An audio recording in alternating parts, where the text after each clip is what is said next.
All right, buckle up everyone, because today we're diving headfirst into the world of international trade. Sounds intense. Oh, is. You guys sent in a ton of articles about President-elect Trump's proposed tariffs, and let me tell you, there's a lot to untangle here.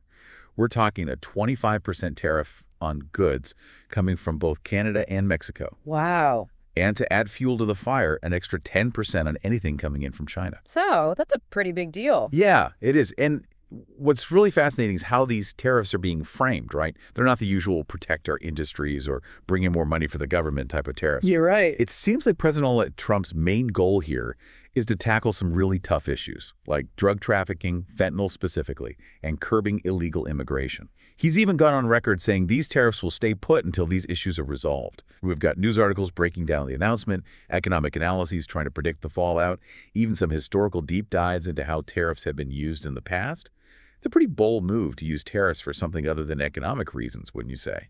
Oh, absolutely. I mean, historically, tariffs have been primarily used for economic protectionism or revenue generation, using them to address non-economic issues like drug trafficking or immigration. That's, Uncharted territory. yeah, you could say that. It's definitely uncommon.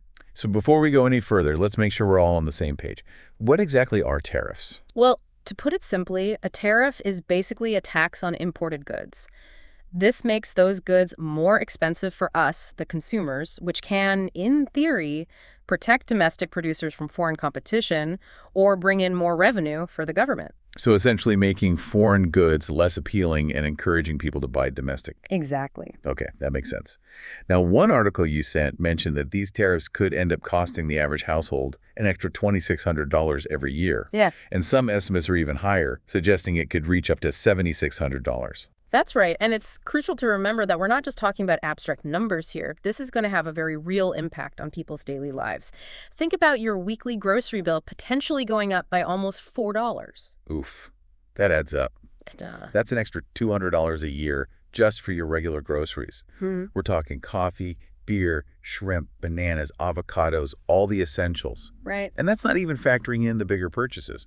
Like, a new laptop could be 46% more expensive, and your smartphone could cost you 26% more. Yeah, you're looking at a potential increase of hundreds of dollars in added expenses, and this is going to disproportionately affect low-income households. They spend a larger portion of their income on necessities, so these price increases will hit their budgets much harder. Absolutely. And let's not forget about the ripple effect on inflation. Right. These tariffs could push prices even higher across the board, which would impact everyone's buying power. Now, let's shift gears a bit and talk about the stated goal of these tariffs: Yeah. combating drug trafficking. Do you think that's a realistic approach? Can a tax on imported goods actually stop the flow of illegal drugs, especially something like fentanyl? That's the million-dollar question, isn't it? Right. Let's take the U.S.-Mexico border, for example. Yeah. This is obviously a major route for drug trafficking, and President-elect Trump has been very vocal about this issue. Yes. So how would tariffs actually play into this situation? Well, drug trafficking is an incredibly complex issue. It's driven by organized crime networks with deep roots and highly sophisticated operations. It's not as simple as slapping a tariff on a shipment of fentanyl and expecting the cartels to just disappear. So it's not a direct cause and effect kind of thing. Not at all. It's a much more nuanced problem. Right. It requires a much more comprehensive solution. I see. Tariffs might be effective in certain economic scenarios, but they're not the right tool to dismantle these kinds of criminal networks. It's like trying to fix a leaky faucet with a hammer. You need the right tool for the job.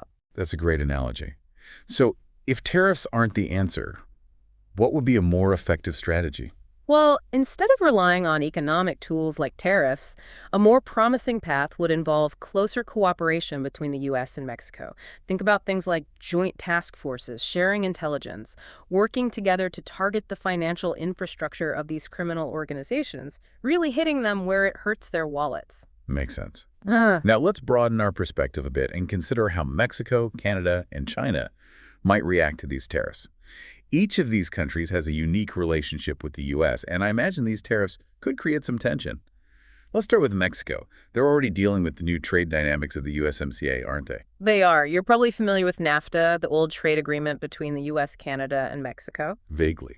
Well, the USMCA is its replacement, and it's brought in stricter rules about where products come from, which has led to increased production costs in Mexico. This means higher prices for consumers and less output for some businesses. But haven't they also seen some benefits from the whole trade war situation between the U.S. and China?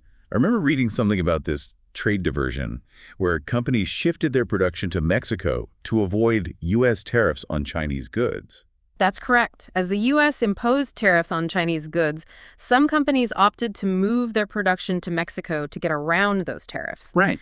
This allowed Mexico to gain a bigger share of the market in certain sectors. Smart. But if, as many analysts are predicting, global economic activity slows down, these gains might be pretty short-lived. So it's kind of a mixed bag for Mexico right now. It is. They're trying to navigate the changes brought about by the USMCA and the potential impact of these new tariffs, while also trying to capitalize on the advantages they've gained from the U.S.-China trade war. What about the relationship with China? Well, trade between China and Mexico has been booming. Really? Oh, yeah. Collaborating in all sorts of sectors, like green technologies and electric vehicles, which shows how China's influence is growing. It's interesting, isn't it? It is. While the U.S. seems to be taking steps to distance itself from China economically, Mexico is actually strengthening its ties. It really highlights the complexity of these global relationships, doesn't it? And it underscores the potential challenges that these tariffs could create. This proposed 25% tariff on Mexican goods could disrupt supply chains all across North America and put a huge financial burden on businesses throughout the continent. This could easily lead to friction between the U.S. and Mexico, even as they're trying to work within the framework of the USMCA. It seems like a recipe for trouble. It could be. Okay, so we've looked at Mexico. Now, what about Canada? They're in a similar position to Mexico, facing the effects of the USMCA and the threat of a 25% tariff, right? Yes, in many ways they are. Both countries are dealing with the implications of the USMCA and facing that possibility of significant tariffs on their exports to the U.S. But there's a bit of a twist when it comes to Canada's relationship with China. Okay, I'm intrigued. What's different about Canada's approach? Well, while the U.S. has been taking a very hard line on trade with China, Canada hasn't followed suit to the same extent. So they're still engaging in a significant amount of trade with China. Exactly. And this difference in approach could create tension within the USMCA framework. Imagine the U.S. trying to present this united front against China, while Canada is still happily trading with them. That would definitely lead to some awkward conversations, to say the least. It would. It's fascinating how each country is navigating this complex web of trade relationships. It really is. And these proposed tariffs are just throwing another wrench into the works, making things even more unpredictable. Absolutely. It's a very fluid situation. Now, speaking of unpredictable, what about China? How are they likely to be affected by all of this? Well, despite the challenges presented by U.S. trade policies, China's economic relationship with Mexico has continued to grow. They're finding really innovative ways to get around U.S. restrictions, and they're clearly determined to maintain a presence in North American markets. That reminds me, you mentioned something earlier about backdoor trade. Can you explain what that is again? Sure. It's essentially a way for companies to avoid U.S. tariffs by routing goods through Mexico. Let's say a Chinese company wants to sell products in the U.S., but they don't want to pay the high tariffs.